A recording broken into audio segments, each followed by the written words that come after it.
Olá, sejam todos bem-vindos a mais um vídeo, que é o nosso quinto vídeo de estudos bíblicos. E nesse vídeo nós vamos continuar a análise dos livros, que compõem essa nossa pequena estante chamada Bíblia. Nós paramos no livro de Esdras, Neemias e depois nós temos agora, em continuação, o livro de Esther. O livro de Esther conta a história de uma menina judia chamada Hadassa e seu tio Mardoqueu, que foram levados para a Babilônia como cativos, em função do povo de Israel se afastar tanto de Deus que Deus, numa providência, digamos, disciplinadora, entregou-os nas mãos do rei de Babilônia, Nabucodonosor. Posteriormente, a Babilônia foi conquistada pelos Medo-Persas, e a história de Hadassa, ou Esther, ela se passa durante o reinado do rei Assuero, que na verdade é Xerxes I, que reinou, persa, que reinou 485 a 465 a.C. O que acontece é que Assuero, o rei, se sentiu ofendido pela recusa da rainha, que se chamava Vasti, de atender a um pedido do rei, que pediu que durante uma festa de muita licenciosidade e muita bebedeira, pediu para que a rainha Vasti viesse à festa para ele poder exibir a beleza dela aos seus convidados. E a rainha Vasti, muito digna, se recusou a esse papel ridículo. Então, por sugestão dos conselheiros do rei, o rei então colocou a rainha Vasti no ostracismo e, seguindo também o conselho desses seus auxiliares, ele organizou um pequeno concurso onde compareceriam mulheres de todos os lugares e dentre elas o rei então escolheria uma nova esposa. E dentre todas essas moças, Esther, pela sua beleza, foi também convocada a participar daquele evento. O rei ficou embevecido com a beleza de Esther e com a postura dela, e escolheu-a para sua rainha. Esther, a partir daquele momento, passa a ser a rainha do rei Assuero, ou Artaxerxes I.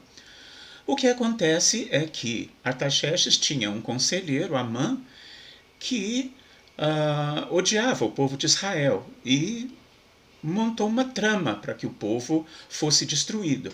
Então, o livro trata-se das providências que a rainha Esther começou a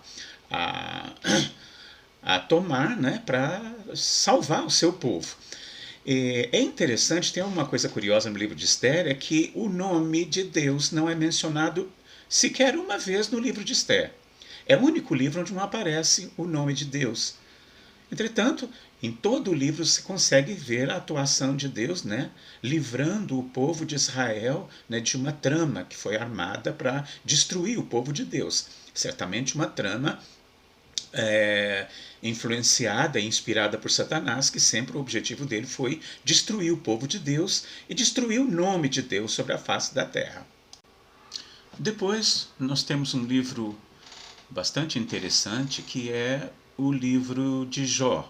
O livro de Jó, ele descortina uma realidade espiritual que nós não vemos com os nossos olhos carnais, mas que existe e é tão real como a realidade que a gente pode ver.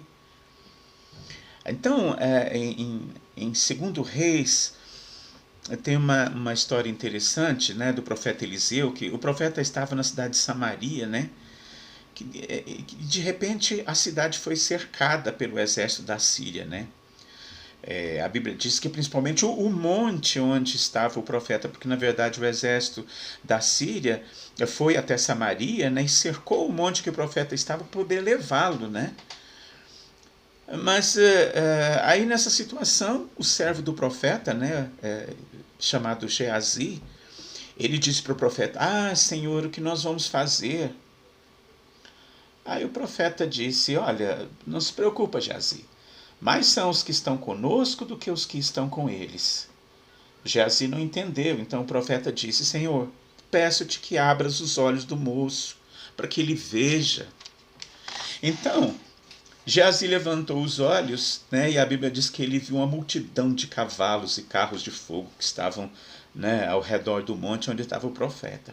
Então, o livro de Jó é um livro que, nos seus primeiros versos, né, é descortinado esse mundo espiritual. Né? As cortinas, digamos assim, são levantadas e a gente pode ver uma assembleia onde seres angelicais se apresentam a Deus, né? E a narrativa continua dizendo que Satanás estava entre eles, né? Entre esses representantes, né? E Satanás estava como representante deste mundo caído, né? Por que a gente sabe disso? Porque Deus diz, de onde vem Satanás? E Satanás responde, de andar pela terra e passear por ela. Este era o costume dos reis daquela época, né? De andar e passear pelo reino, né, que era dele. Às vezes de forma até anônima, né, para ver como estava o reino, o que os súditos pensavam dele, né? Então, quando Deus pergunta se ele observou a Jó, observaste meu servo Jó? Ninguém há como ele, íntegro, que se desvia do mal. E Deus, na verdade, aí ele está dizendo, você não representa Jó. Você diz que representa a terra, mas você não representa Jó.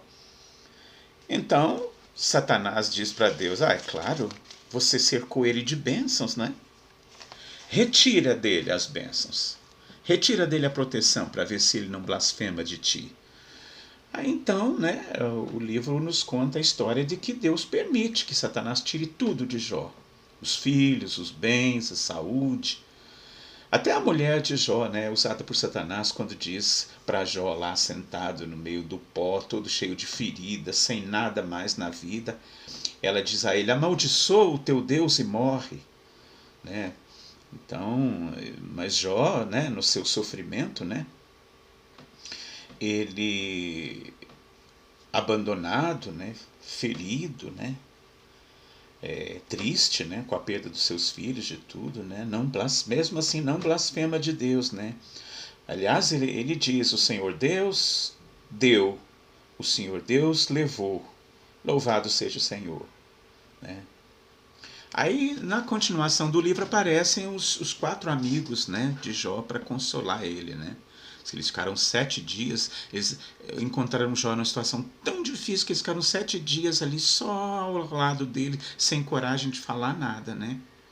Mas eles acabam, em certo momento, culpando, alguns deles, né, culpando a Jó pela desgraça que se abateu. Eles disseram que tudo aquilo é resultado dos pecados que Jó cometeu, né? E fala para Jó se arrepender, né? No entanto, Jó discute com ele, discorda deles, né? E trava com eles, né, um discurso filosófico, né? Muitas coisas interessantes, algumas coisas certas, outras coisas erradas por falta de conhecimento do caráter de Deus. Mas, enfim, é uma discussão de uma beleza filosófica muito grande. E depois, o que acontece? Deus aparece, né?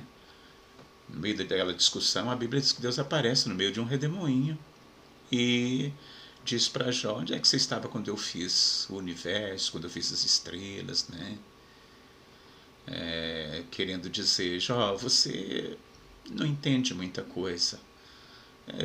Você é um servo fiel, você é um servo obediente, um servo, né, de caráter, mas não precisa questionar o que eu faço, basta conhecer o meu caráter e saber que eu sou um Deus amoroso. Né? E o livro de Jó basicamente é isso. Depois, nós temos os livros dos Salmos. Os salmos são cânticos escritos por volta de 1000 anos antes de Cristo com a finalidade de louvor e adoração, né? Nos serviços no templo, né? Então cantavam-se os salmos. Praticamente a metade dos salmos foi escrito por Davi. E alguns desses salmos, eles são proféticos, eles falam de Jesus. Muitas coisas que acontecem no Novo Testamento, né, nos evangelhos com Jesus, estão lá preditos nos salmos, né? E a gente pode perceber que os salmos não foram só inspirados para adoração e serviço, mas também como profecia, né? Como profecia da vinda do Messias, né? Depois nós temos provérbios. Provérbios, eles são textos de sabedoria que colocam a Deus como fonte de toda a sabedoria humana. Provérbio 1 e 2 cita Salomão como autor desses provérbios inspiradores. Depois nós temos os livros de Eclesiastes, que significa homem de assembleia, ou um homem que convoca uma assembleia religiosa, né? Existe uma certa semelhança com o livro de Provérbios, né, o Eclesiastes, mas porque o livro foi escrito pelo próprio Salomão, né? O próprio livro que diz que o autor também é Salomão. Em Provérbios 1:12, ele diz: fui rei sobre Israel, né? Mas também diz com humildade que a sabedoria ainda estava longe dele, né? No capítulo 7, versículo 22, indicando que a sabedoria é um aprendizado de toda uma vida de caminhada com Deus. Deus é a fonte da verdadeira sabedoria. Depois nós temos, em seguida, o livro de Cantares. Cantares é um pequeno livro, né? É um cântico que fala do amor de Salomão por uma mulher chamada Sulamita, né? Muitas pessoas dizem que esse livro é um símbolo do amor de Cristo pela sua igreja. Mas também este livro fala literalmente do amor entre homem e mulher e da dedicação e devoção, né, que deve haver entre o casal, né? E que essa devoção ela não se acaba, né? Porque ela deve ser calcada, né, em cima do verdadeiro amor abnegado. Vamos então encerrar, por hora, o nosso estudo sobre a sinopse dos livros da Bíblia, e nós voltaremos num sexto vídeo, começando então o nosso estudo sobre a nossa estante de profetas. Fiquem com Deus e se lembrem de que o estudo da Bíblia é o primeiro passo para se aproximar do nosso Criador.